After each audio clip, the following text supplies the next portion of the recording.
अमर, कल जो कुछ भी हुआ उसके लिए मुझे अफसोस है, मगर हमारे डिपार्टमेंट को तो तुम अच्छी तरह जानते हो। हाँ सर, उसी डिपार्टमेंट को आखिरी सलाम करने आया हूं।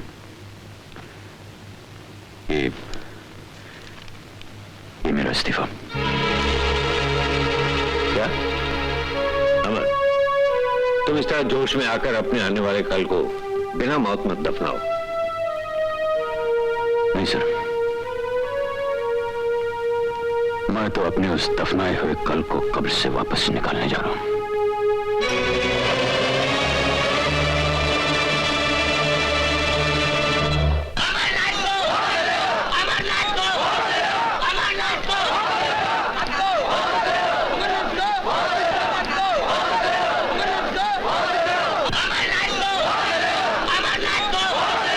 इस्तीफा देने के बाद जनता अमरनाथ के लिए पागल हो गई है। They've gone mad। शहर के हर बस्ती में बड़ी बड़ी तस्वीरें लगी हुई है। इतने कम वक्त में अमरनाथ को जितनी शोहरत मिली है आज तक किसी को नहीं। मगर सीताराम जी, हमारे लिए तो फायदे की बात है, और हमारी सियासत की शतरंज की चाल ये कहती है कि अमरनाथ की शोहरत का फौरन फायदा उठा लेना चाहिए। मतलब ये कि उसे मेरी कुर्सी पर बिठाकर फौरन हमारी पार्टी का लीडर बना देना चाहिए।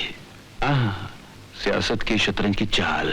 हिंदुस्तान के इज्जतदार शहरियों, भारत मां के सपूतों, आपका अमरनाथ आपके सामने हाजिर है। अमर, जिसने मरकर सच्चाई को जिंदा रखना चाहा, आज कानून की जमीन पे बेघर होकर आपके सामने बैठा हुआ है। अमर कौन है? ईमान से ज्यादा ईमानदार, सच्चाई से ज्यादा वफादार एक पुलिस ऑफिसर। ऐसे पुलिस ऑफिसर को इस्तीफा देने की क्या जरूरत है? तो उसका जवाब यह है भाइयों कि ये हुकूमत, ये सरकार इनकी वफादारी के रास्ते में कांटे बिखेर रही थी, इन्हें तकलीफें पहुंचा रही थी। और ये सरकार, ये जनता की झूठी मददगार अमरनाथ को क्यों सता रही थी? इसलिए कि इसने मशहूर गुंडे अनिल राज को मार डाला। उसके बाद इंटरनेशनल स्मगलर कोया डीजी को मौत के घाट उतार दिया। इसलिए बेचारा सरकार की नजरों से उतर गया। उनकी कुर्सियों की टांगें कांपने लगी। उन्हें लगा कि उनकी रिश्वतखोरी, कालाबाजारी, बेईमानी के पोल दुनिया के सामने खोल के रख देगा। इसलिए उन्होंने उठाकर इसे बाहर फेंक दिया और हमने उसे उठाकर अपने सीने से लगा लिया, अपनी पार्टी का नेता बना दिया। और मुझे उम्मीद है कि आप लोग भी इस राष्ट्र की सबसे ऊंची कुर्सी पर बिठाकर अपनी सेवा का मौका जरूर देंगे, जरूर देंगे, जरूर देंगे।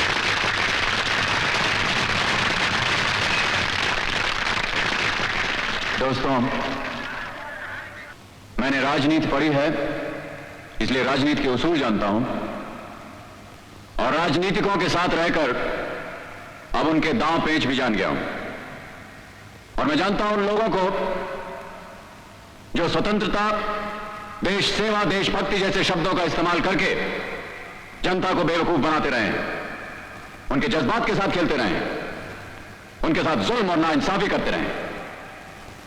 और मैं आपको ये बताना चाहता हूं कि उस जुल्म, उस नाइंसाफी को दूर करने के लिए आज मैं अपनी पुलिस की वर्दी उतारकर राजनीति के मैदान में कूद पड़ा। और मैं कसम खाता हूं अपनी मां की कि उन बेईमान मक्कारों को, जो कि एक मुद्दत से गरीबों का खून चूसते रहे, खत्म करके रहूंगा। आज का दिन, आज की तारीख, आज का वक्त याद रखने के लिए आप सब गवाह हैं। ये साहिबान गवाह हैं और शंकर नारायण जी भी गवाह हैं। मैं उन्हें खत्म करके रहूंगा। जय हिंद।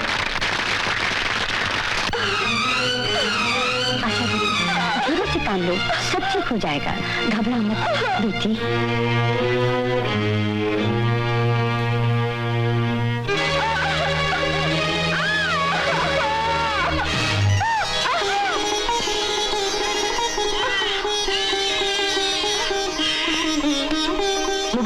लड़का हुआ है। आशा कैसी है? माँ और बच्चा दोनों ठीक हैं। आप अंदर जा सकते हैं।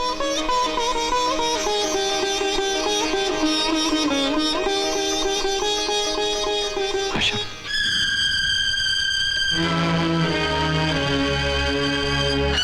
बच्चों से तुम्हारे बाप की परछाई इस पर नहीं पड़ने दूंगी।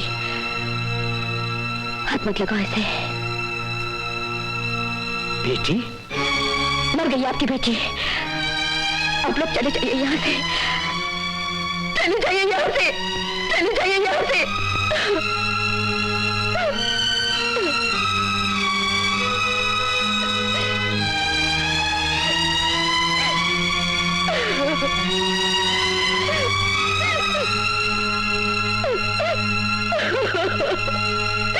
अमर बाबू की, अमर बाबू,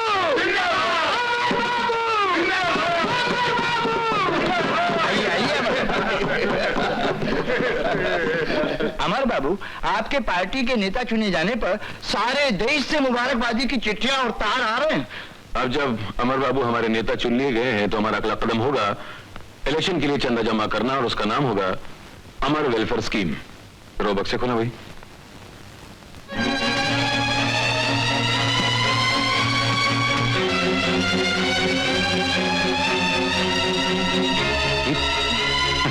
क्या देख रहे हो? असली है भाई, काला धन है, इसको खर्च करके हम वोट खरीदेंगे। हाँ वो तो ठीक है, लेकिन सरकार ने अगर पूछ लिया कि इतना पैसा कहां से आया तो आप क्या जवाब देंगे? सरकार के पूछने का सवाल ही पैदा नहीं होता। हम जो लोगों से चंदा वसूल करेंगे उसको इसमें मिला देंगे तो काला धन सफेद हो जाएगा। हाँ नहीं, मैं समझा नहीं। क्या है कि तुम गले में हार पहनकर हाथ जोड़ते हुए मुस्कुराते हुए गलियों में चक्कर लगाओगे, हमारे वॉलंटियर डब्बे लेके तुम्हारे पीछे पीछे चलेंगे। लोगों को मालूम है कि अमरनाथ के पास इलेक्शन लड़ने के लिए पैसा तो है नहीं, तो वो तुम्हें चंदा देंगे 8 आने, 1 रुपया, 2 रुपया, और उस पैसे को लाकर हम इसमें मिला देंगे। दूसरे दिन अखबार में देंगे कि जनता ने अपने प्रिय नेता अमरनाथ को 1 करोड़ का चंदा दिया। हालांकि करोड़ तो हमारा होगा, उनका तो खाली 10-15 हजार ही होगा। तो ये है सियासत की शतरंज की चाल। भाई शंकर जी, आपके दिमाग को तो म्यूजियम में रखना चाहिए। क्या क्या आइडिया निकाल के लाते हैं आप? सिर्फ इतना ही नहीं अमर बाबू, और भी बहुत आइडियाज हैं शंकर जी के दिमाग में। रातों को हमारे आदमी छुप छुप कर जाकर झोपड़पट्टियों में आग लगा देंगे, और बाद में हम जाकर उन बेघर और बर्बाद गरीबों को चंदा देंगे और मदद करेंगे, और मदद करके दिल जीत लेंगे, और दिल जीत कर इलेक्शन जीत लेंगे। भाई वाह, क्या बात है। असली सियासत और सियासत के शतरंज की चाल तो अब समझ में आ रही है।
देखिए कितने सारे फूल लाया हूं मैं आपके लिए। हैं कैसे हैं आप?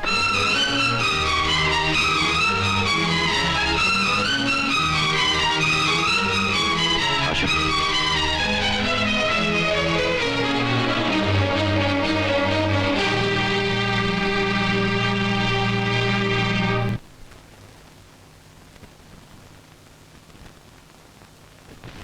श्रीमान जी शंकर नारायण, नमस्कार। आपको मेरा नमस्कार। कौन है भाई? मैं भूपत। ये सरकारी पार्टी का आदमी हमारे यहाँ क्या कर रहा है भाई? अरे कर क्या रहा है साहब, मैं तो मन की बात बोलने आया हूँ, मुंह देखी बात नहीं कर रहा हूँ। वो क्या है कि देश भर में अगर कोई पार्टी है तो हुजूर सिर्फ बात की है, बाकी सब तो म्युनिसिपालिटी है, म्युनिसिपालिटी कचरा। अब साहब मैं तो आपकी पार्टी का लाइफ बॉय मेंबर बनने आया हूँ। Life member? हाँ वही, और मेरी तो ऊपर वाले से प्रार्थना भी है भाई, अगले जन्म में मुझे सीधा इन्हीं की पार्टी में पैदा करना। तो मतलब आप दल बदलने आए हैं? हाँ जी वही। सारी जनता मेरी पार्टी की तरफ से इलेक्शन करीब आ रहे हैं तो आप मेरे करीब आने की कोशिश कर रहे हैं? हाँ जी हाँ, वो क्या है कि श्रीमान जी शंकर नारायण, बात यह है कि इलेक्शन का जमाना तो लीडरों के सर्कस दिखाने का जमाना होता है जी। एक पार्टी से उछलकर दूसरी पार्टी में जाना और गिरती हुई कुर्सी को छोड़कर उभरती हुई कुर्सी को पकड़ना, ठीक है ना जी? ये तो आप अपने फायदे के कह रहे हैं, आपको अपनी पार्टी में लेके हमारा क्या फायदा है? अब जैसे ये हैं बेतहाशा पैसे देने को तैयार हैं, वो साहब 10 MLA ला रहे हैं। अरे इनकी तो मैं मार भाई अगर भाई, अरे साहब इन्हें छोड़ो, मेरी बात सुनो। मेरे पास पूरी गुंडों की गैंग है जो आंख बंद करके मेरे पीछे चलती है। मेरे एक इशारे पे हुजूर जान ले लेती है और दूसरे इशारे पे जान छोड़ देती है। और अब रही असली बात, मेरे पास 5 लाख वोट है पॉकेट में। अरे पॉकेट में क्या, मैं तो कहता हूं हुजूर यूं समझ लो कि ठप्पा मार के पार्टी बॉक्स में रखे हुए। पार्टी बॉक्स, बैलेट बॉक्स, ठीक है, हम तुम्हें अपनी पार्टी में शामिल कर लेते हैं और एक MLA की सीट भी दे देते हैं। अरे क्यों मजाक कर रहे हैं? अगर MLA बनना होता तो मैं यहाँ क्यों आता? वो तो मुझे सरकारी पार्टी बना रही थी साहब। तो फिर क्या बनना है? मुझे तो मिनिस्टर बनना है साहब, मिनिस्टर। मिनिस्टर? हाँ जी, 5 लाख वोट है। ठीक है, मंजूर है? मंजूर है। अरे हुजूर 1 मिनट आइए। क्या? 1 मिनट इधर आइए तो। कहाँ, क्या करना है? यहाँ पर खड़ा चाहिए।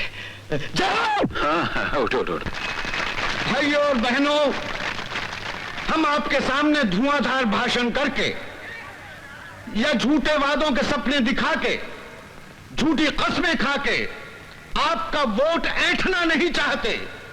भाइयों, मसल मशहूर है, ज़र्फ जो खाली है सदा देता है, यानी कि खाली और खोखला बर्तन आवाज ज्यादा देता है, और भाइयों भरा हुआ बर्तन पानी देता है, आवाज नहीं करता। हमारा निशान तो सच्चाई का फरमान है, आपके सामने है। हमारा मकसद आपके सामने है और हमने देश के लिए क्या क्या किया वो आपके सामने है, और जो करने जा रहे हैं वो मंसूबे भी आपके सामने हैं। हमारी ये पार्टी आपकी पार्टी है, आप सबकी पार्टी है। इसलिए भाइयों, इस निशान पर अपना मोहर लगाइए और अपना कीमती वोट हमें नहीं, अपने आप को दीजिए, खुद को दीजिए। जय हिंद। दोस्तों, मैंने गरीबी में जन्म लिया, गरीबी की गोद में पला और बढ़ा, गरीबी की धूप छांव देखी है मैंने, इसलिए मैं जानता हूं कि गरीबों पर क्या बीतती है। और इसीलिए आज मैं इस पार्टी के प्लेटफॉर्म पर खड़ा होकर आपसे यह विनती करता हूं कि मुझे अपना वोट देकर इस लायक बनाइए कि मैं आपकी सेवा कर सकूं।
चुनाव शांतिपूर्वक समाप्त हो गए।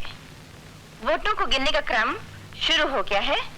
चुनावों के नतीजे 1 घंटे के बाद प्रसारित किए जाएंगे। श्री सुब्रमण्यम को 20,000 वोटों से हरा दिया और तिलक नगर में मिस्टर अमरनाथ 30,000 वोटों से आगे। हर इलाके में अमरनाथ की पार्टी आगे है। आज के मुख्य समाचार। तमाम निर्वाचित क्षेत्रों के नतीजों का ऐलान। गरीबों की पार्टी के उम्मीदवारों ने हर क्षेत्र में भारी संख्या में विजय प्राप्त की है। अब तक के नतीजे इस प्रकार हैं। गरीबों की पार्टी 182, नेशनल पार्टी 18 और इंडिपेंडेंस 5।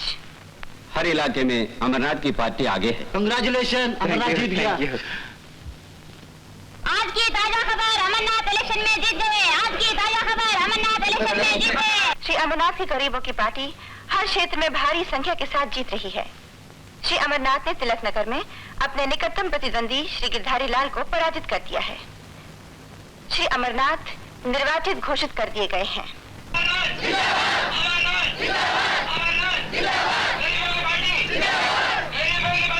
गरीबों की पार्टी ने राष्ट्र में जबरदस्त कामयाबी पाने के बाद श्री अमरनाथ को चीफ मिनिस्टर के लिए चुन लिया है। श्री अमरनाथ जल्दी ही मुख्यमंत्री की पद की शपथ लेंगे और अपने कैबिनेट के मंत्रियों के नाम घोषित करेंगे। अब श्री अमरनाथ खुद आपसे मुखातिब होंगे। मेरे प्यारे भाइयों और बहनों, मैं धन्यवाद देना चाहता हूं आप सब लोगों को। बहुत आभारी हूं मैं आपका कि आज आपने मुझे इस लायक समझा कि मैं आपका नेता बन सकूं। मुद्दतों से झूठे वादों पर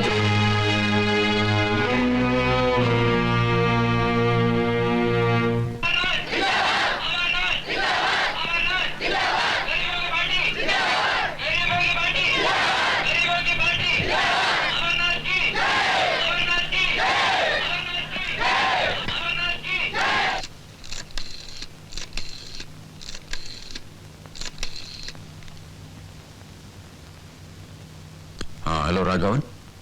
हाँ देखिए, मैं अमरनाथ बोल रहा हूँ। आप कौन? अच्छा, पर्सनल सेक्रेटरी। देखिए, गवर्नर साहब से कहिएगा कि पहले मैं पार्टी ऑफिस जा रहा हूँ, वहाँ कैबिनेट की पूरी लिस्ट तैयार करके शपथ ग्रहण के लिए ठीक 11 बजे राजभवन पहुँच जाऊँगा। जी जी, शुक्रिया।